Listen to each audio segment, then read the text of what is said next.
what he said. He said you would come in to a meeting room like the rookies would look up straight, get very serious. But what has the reaction been when you bounce around rooms and you're more available from the players in terms of interaction? Yeah, I don't. I guess I don't notice if the rookies do that. I mean, that's not always a bad thing if they straighten up a little bit more when I'm in there. But no, the reaction is just again, you're trying to see everything that's going on and listening to different coaches. My job, one of my jobs is to coach the coaches, right? And so, um, when I'm in a meeting room afterwards, I'll give them some pointers on, hey, this was really good. This was outstanding. Hey, maybe next time when you're trying to get this point across, show this tape, this clip or something like that. And then it's just, naturally in meetings, it's, if you're serious in a meeting, no, there's a flow to a meeting, right? There's times to be completely serious. There's times to then, the guys are going to joke around together, bam, back into serious. And so you just get to be involved in that. And, and that's just, again, that building the connection and being a part of a team. If we're seeing that for a little bit, do you plan on looking at Becton on that right side at all? Yeah, he's going to get some work in there today. I'm looking forward to that. He's had a good Makai's had a good camp so far, and looking forward to getting him some work next to Lane and continue to work forward with that. So as bummed as we are that Steen's going to be out for a little bit, and again, not giving a timeline there, it shouldn't be something that's long. Give other people opportunities to work, and Makai will be one of those guys. What's been your assessment of Jalen early in camp? Josh, he's looked pretty sharp from your perspective. Yeah, I think he's looked really sharp. He's been in complete command of the offense. I've really liked that, some of the plays that he has where it's not the, obviously you've seen him on the deep ball, the intermediate, the short passes, but some of the ones that I really like is that there's a little bit of a pressure. He slides his feet and he hits the Saquon on a check down or Kenny on a check down. So I think he's had a really good camp so far. I'm really excited for him to continue that. There's ebbs and flows in camps, and he's been on the high end for the last 4 days, and so really excited about him and how he's looked so far. Nick, it seems like there's been an added maybe emphasis on conditioning so far these first 3 days. Has that been a directive from you? Yeah. So obviously, one thing that's really important to us is that we play with relentless effort, and with great toughness and with great detail. All those, toughness, detail, those are our, part of our core values. And you can't play with relentless effort without being in great shape. You can't play with great detail without being in great shape. You can't have population to the football on defense where they're constantly running to the football without being in great shape. And so, yeah, we've made a push there, and as far as doing some extra conditioning, and conditioning doesn't have to look like gassers, right, where they're just line up on the line and run back and forth. It can look different ways, whether that's in periods, like you kind of see some of the periods that we're doing. I actually got the idea for the period that we're doing from my buddy from high school that he used to do in wrestling. And so it's kind of a simulation of what he used to do in wrestling and what he does with his team. He's a high school football coach now. And actually another couple of our guys on staff have done a version of this too. And I think it's good for us because we're getting plays while we're conditioning. We're getting work on our detail while we're conditioning. And so, again, to be able to do what we want to do and play to our core values of detail and toughness, we have to be in great shape. Do you expect the +1 quarterback run game this season for Jalen to be more successful than it was last year, or the offense in general to be more successful? Yeah, again, the things that we're doing in the quarterback run game, there is a lot of similarities of the things that we're doing from last year, and then there's also some new wrinkles that we're able to have. And so I wouldn't say it's been a huge change as far as the quarterback run game goes, but there are definitely new wrinkles and new ways to get to things and new ways to hide things and new ways to disguise things. And when you hide things and disguise things, kind of like what we're doing right now, the points change sometimes. The way the math plays out changes sometimes because the defense has to react to the motion or to the shift or to the, the different formation or different personnel group that we're in. What's been your assessment so far of the receivers outside of Devontae and AJ? Yeah, I'm really excited about this group. I really am. And, without going into detail of all the guys, I think that, everyone brings a little different skill set to the table, that everybody can contribute to, right? You have, Paris has had success in this league, through different things that he's done. He has toughness, he has speed. John Ross has got excellent speed.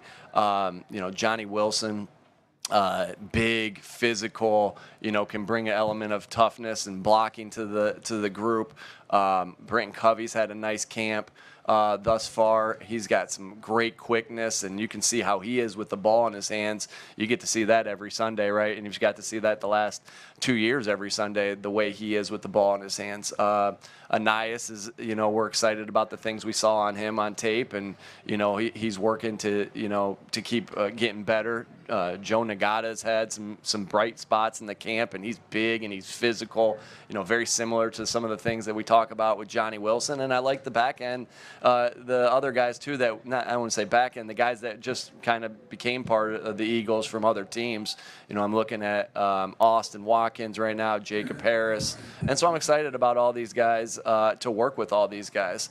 Well, now I got to mention everybody because I'm two more guys in there. Shaq Davis I'm excited about too, and Griff. And so, again, it's a good group. One of the best groups I've had, 1 through 13 in my time in the NFL, and they all bring something different, and it'll be exciting to see how that plays out as we go through the rest of camp. How much of a setback is it for Tyler, new position as a starter, to miss any time this time of year? Obviously, anytime you miss time, it's going to be a setback. I'm not going to sit here and say that it's not. But, that's football, right? You're going to have that with a lot of guys. So what's important is, they can't control that now, right? That's done, and what he can only control the things he can, which is his rehab in there, right? Which is coming out here to practice and getting the mental reps, which is going to walkthroughs and getting the mental reps. This is being highly detailed in the meeting. So the thing that he's missing out on, right, as we talk about the ways to get better each day, we talk about high detail in meetings, we talk about full speed to the snap and walkthrough. We talk about high intensity at practice. We talk about being intentional about our core values. He can still do 3 of the 4. But yeah, it hurts that he's not in there right now getting those full speed reps, because you get better at football by playing football. But I know he'll do the right things, and I know his coaches will, and we'll keep him on track and that we had a great training staff with Tom and the guys in there and the girls in there. I know he'll be back as soon as he possibly can. Now, the last 3 summers you've spoken about throwing the ball in the backs, and it hasn't often materialized. Is that something you want to be a function of the scheme or organic within the progression? Yeah, sometimes you can force that to be a function of the scheme, and sometimes it is part of the progression. If you look around the backs around the NFL, I think you'll see a lot like they are part of the progression. The check down is a way they get the ball, but it needs to be both and, right? And we know we have the backs capable of being able to play, get the ball in the pass game, right? They're going to get their touches in the run game. They'll get their touches in the screen game, but then being part of that pass game. And we're looking forward to that, with the guys that we have. And I think that's, you have the offense is still going to run, pass game offense is still going to run through Devontae, AJ, Dallas, right? And then, then who's the committee of 3, the number 3 receiver? Who's the second tight end? Who's the back that we're trying to get the ball to start things off in the pass game? There is, I know this is cliche, but there is only so many plays in a football game, and there is only one ball. But we do think we have the guys here in all those positions to contribute and help make plays. Nick, with Cam Jurgens over the last couple of years and recently, what are some of the things that you've seen that tell you he's comfortable and confident and prepared for the moment that he's in? Yeah, this isn't his first rodeo, right? I mean, he played all last year. I know he missed a couple games due to injury, but for the last 2 years, he's sat behind one of the greatest centers of all time, right? And Jason, and learned from him like that. I mean, shoot, you asked me, would you like to sit, sit right there with, Andy Reid? Would you like to sit right there with, Bill Belichick? Would you like to sit right there with Bill Walsh and learn for a couple years? Yeah, that'd be great.